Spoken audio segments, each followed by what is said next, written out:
Assalamualaikum warahmatullahi wabarakatuh. Salam sejahtera untuk kita semua.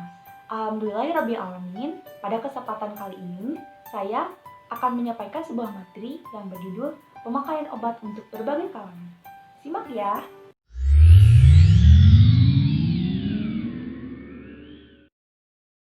Kita mulai dalam pembahasan yang pertama, yaitu mengenai latar belakang dari presentasi ini.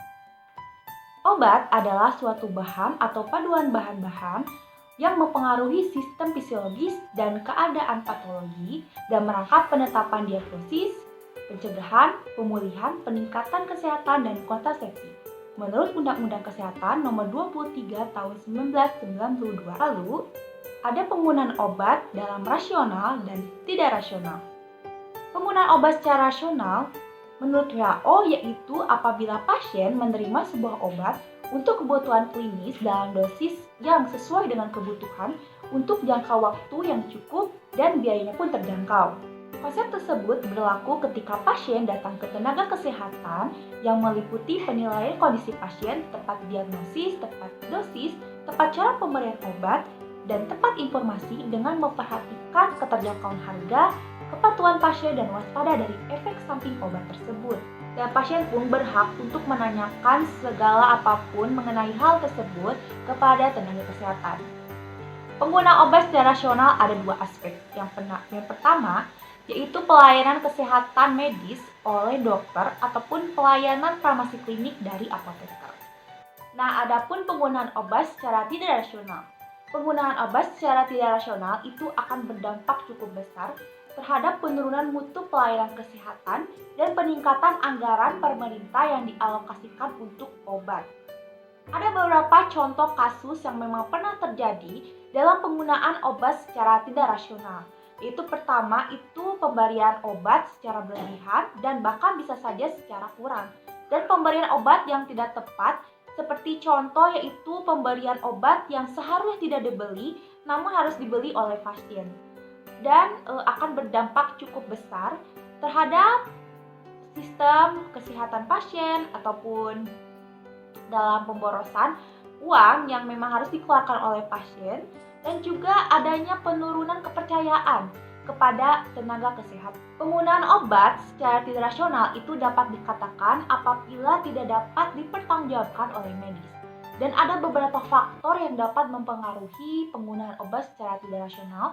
Yang pertama itu ada regulasi, kompetensi tenaga kesehatan dari pasien itu sendiri, dari pihak industri maupun dari manajemen pengolahan obat di tempat kerja dan sistem. Sebuah resep ada beberapa jenis bentuk sediaan obat. Lalu saya akan menjelaskan yaitu penggolongan obat. Yang pertama itu ada obat jadi, yaitu obat yang menggunakan nama teknisi sesuai dengan Farmakope Indonesia yang ditetapkan oleh pemerintah. Lalu yang kedua yaitu ada obat tradisional, yaitu obat yang terbuat dari tumbuh-tumbuhan, hewan, mineral secara turun-menurun. Lalu ada obat paten, adalah obat yang menggunakan nama dagang atau merek yang diperjualbelikan dalam bungkus asli dari pabriknya langsung. Lalu selanjutnya ada obat baru yaitu obat yang mengandung sebuah zat baik di dalamnya namun ada yang berkhasiat, ada pun tidak berkhasiat. Selanjutnya ada obat esensial yaitu obat yang dipergunakan dalam pelaksanaan pelayanan kesehatan masyarakat meliputi diagnosa, profilaksi, rehabilitas yang ditetapkan oleh Menkes. Selanjutnya ada obat generik yaitu obat yang sesuai dengan Farmakope Indonesia untuk zat yang dikandungnya. Selanjutnya ada obat wajib apotek adalah suatu obat keras yang diserahkan oleh apotek tanpa resep dokter dan itu pun hanya diserahkan oleh apoteker tanpa dari teknisi kefarmasian. Selanjutnya, saya akan membahas pembahasan yang kedua, yaitu mengenai pemakaian obat untuk lansia. Dari tahun ke tahun, usia manusia itu semakin bertambah. Namun, daya kekebalan atau imun dan fungsi organ semakin menurun. Proses penuaan terjadi pada umur 40 tahunan dengan adanya kondisi sel yang mulai rentan terkena penyakit. Dan salah satunya yaitu penggunaan obat menjadi salah satu paling utama yang pasti akan dikonsumsi oleh lansia karena obat itu dapat mencegah mengurangi segala penyakit yang diderita oleh lansia. Ada beberapa pengaruh penuaan yang diderita oleh lansia. Yang pertama itu kulit semakin menipis, semakin kering, bahkan sampai keriput. Selanjutnya pada sistem pembuluh darah itu akan mengalami penurunan seperti aliran darah dan elastisitas pembuluh darah itu akan semakin berkurang dan zat-zat lemak yang terdapat pada arteri itu akan semakin menumpuk sehingga akan menyebabkan hipertensi. Selanjutnya yaitu pada sistem pernapasan itu akan mengalami penurunan juga, di mana suatu kondisi yang tidak dapat memiliki kemampuan untuk mengembang karena kolagen yang terletak pada paru-paru itu akan menempel, sehingga pernapasan menjadi kurang efisien. Oleh sebab itu, frekuensi dalam pernapasan itu akan semakin cepat, sekitar 16-20 kali per menit. Lalu dapat mengalami penurunan daya ingat dan sel-sel yang di otak itu akan mati sehingga adanya penurunan pada sistem saraf. Selanjutnya yaitu makanan itu akan sulit untuk dicerna karena adanya penurunan gerakan dan sekresi yang terjadi di sistem pencernaan. Membuat mata menjadi tidak tahan terhadap sinar matahari langsung. Tak hanya itu, penglihatan dan pendengaran pun menjadi kurang jelas. Selanjutnya yaitu lambatnya fungsi kerja filtrasi sehingga terjadi sebuah penumpukan sisa-sisa metabolisme tubuh yang terjadi di sistem pembuangan air. Lalu tidak teraturnya metabolisme tubuh dan tekanan dari luar itu akan bereaksi dengan cepat di sistem hormon. Lalu pada wanita yang di atas 48 tahun itu mengalami perubahan fisik, yaitu tidak mengalami menstruasi karena kekurangan hormon. Lemak yang menggantikan otot itu mengalami peningkatan, di mana otot itu akan mengalami penurunan pada kelenturan dan kekuatan. Tulang pun akan menjadi mudah patah, mudah rapuh, dan lama untuk tumbuh karena tulang itu menjadi ringan dan berporos tinggi. Ada beberapa hal yang perlu diperhatikan dalam pemberian obat kepada lansia. Yang pertama itu hati-hati dalam pemberian dosis yang tinggi karena fungsi ginjal pada lansia itu sudah mulai menurun. Yang kedua, interaksi dengan obat itu mudah terjadi karena banyak sekali lansia yang meminum obat dengan banyak sekali jenisnya. Yang ketiga yaitu perlu diingatkan kembali kepada lansia untuk meminum obat secara rutin karena biasanya mereka itu lupa dalam meminum obat.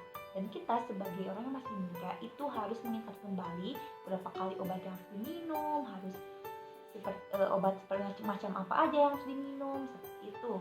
Yang keempat yaitu efek samping dari obat tersebut itu mudah bertahan dan lama. Dan dosis yang diberikan itu harus benar-benar dosis yang paling aman karena efek samping dari obat tersebut mudah sekali timbul pada lansia. Oleh sebab itu, lansia itu perlu sekali untuk diperhatikan. Banyak sekali keluarga yang mengirimkan lansia ke panti jompo karena mereka merasa lansia itu sebuah masalah dan beban di dalam rumah tangga karena mereka memiliki kondisi yang semakin hari semakin berkurang. Nah, padahal lansia itu perlu sekali interaksi dengan anak-anaknya, bahkan cucu-cucunya. Lansia juga perlu sekali perhatian dari tenaga kesehatan dan apoteker tentang apa penyakit yang dideritanya, pengobatannya bagaimana, dan interaksi obat tersebut dengan pasien lansia. Selanjutnya, dalam pembahasan ketiga, saya akan membahas mengenai pemakaian obat-obat terlarang yang seringkali dipakai oleh remaja. Masa remaja adalah masa di mana seseorang itu mencari jati dirinya sendiri. Namun, setiap orang itu memiliki nasib yang berbeda-beda tentunya, yang dapat mempengaruhi tingkah laku dan batin pada seseorang tersebut. Banyak sekali remaja yang bernasib kurang baik, akibatnya mereka merasa tertekan dalam menjalani hidup sehingga mereka ingin melarikan diri dari pengalaman yang kurang baik akibat desakan dari orang tua ataupun dari lingkungannya. Diawali masuk ke pergaulan yang salah atau kurang baik atas ajakan dari teman ataupun inisiatif dari sendiri. Remaja yang biasanya menggunakan obat-obatan yang terlarang itu orang yang terkena depresi. Mereka itu biasanya menggunakan obat-obatan seperti marijuana, heroin, dan lain-lain. Nah, selain penggunaan obat-obatan, juga remaja harus diperhatikan dalam penggunaan sepeda motor. Karena biasanya mereka melakukan sesuatu yang kurang baik. Oleh sebab itu, harus adanya pengawasan agar sesuatu yang tidak baik itu bisa dicegah dan tidak dapat berakibat kepada remaja tersebut ataupun pada lingkungannya. Pada masa pubertas, proses perkembangan dan pertumbuhan itu akan berakibat buruk apabila penyalahgunaan obat-obatan pada remaja. Sebagai contoh, pada remaja perempuan yang mengonsumsi heroin akan mengalami ketidaknormalan pada menstruasi yang tinggi.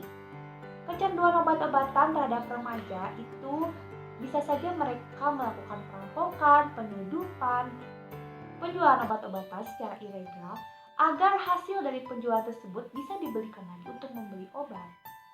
Nah, kecanduan obat-obat itu akan berpengaruh buruk pada menurunnya prestasi di sekolah, dalam menangani pekerjaan, dalam tingkah laku, dan menurunnya fungsi sistem organ. Nah, pada remaja perempuan itu mereka jika sudah kecanduan obat-obatan, bisa saja mereka nekat untuk melakukan pelacuran sehingga mereka bisa terkena penyakit kelamin seperti HIV atau mengalami kehamilan dan lain-lain. Heroin akan memberikan efek halusinasi dan analgesia. Efek yang ditimbulkan itu akan bekerja aktif setelah 30 menit obat tersebut dikonsumsi.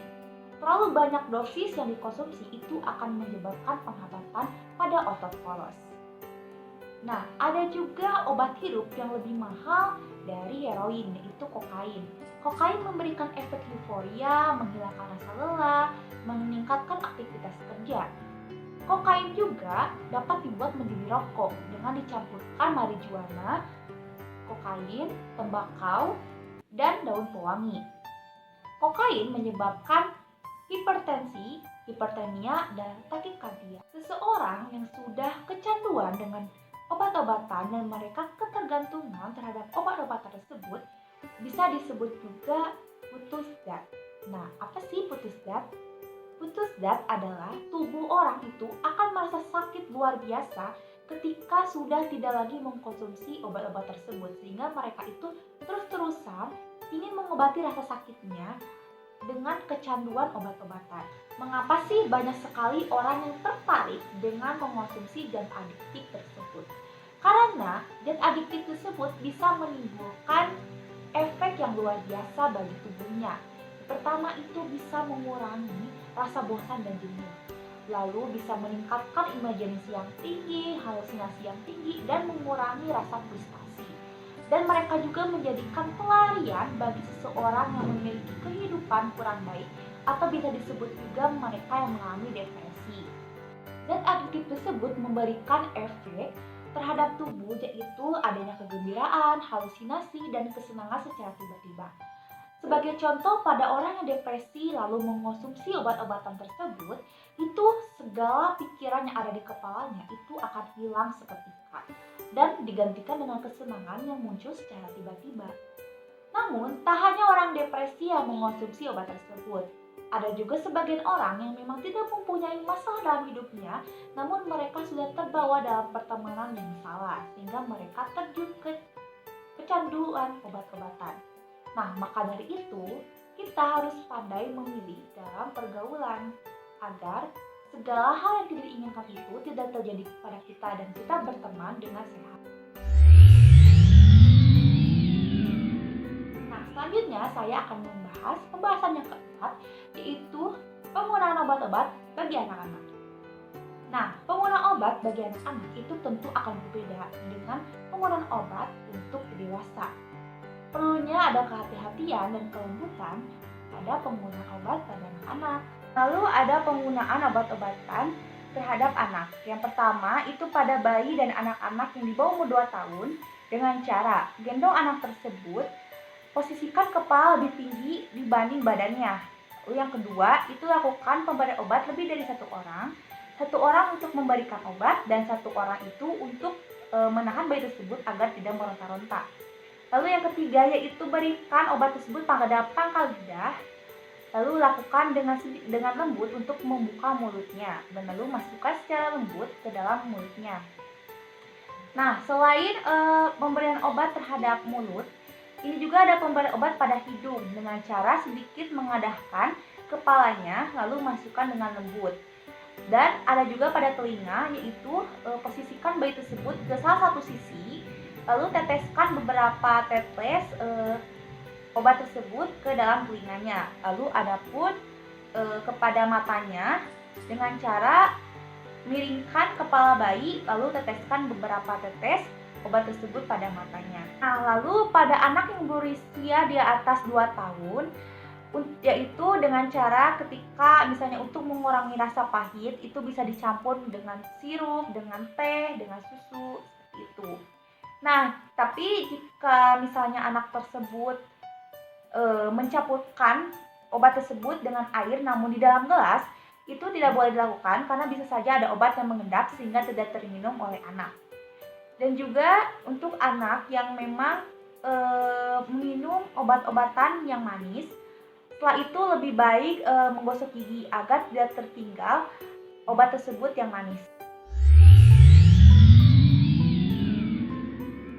Nah, selanjutnya saya akan membahas mengenai kesimpulan.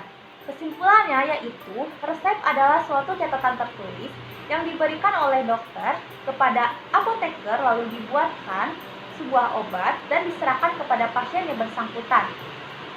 Nah, pada proses penuaan itu terjadi pada umur 40-an dengan adanya kondisi tubuh yang mudah terkena penyakit.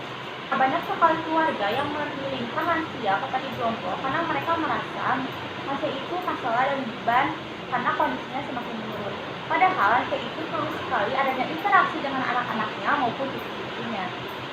Lalu, maraknya pergaulan bebas yang dilakukan oleh remaja, seperti penyalahgunaan obat-obatan.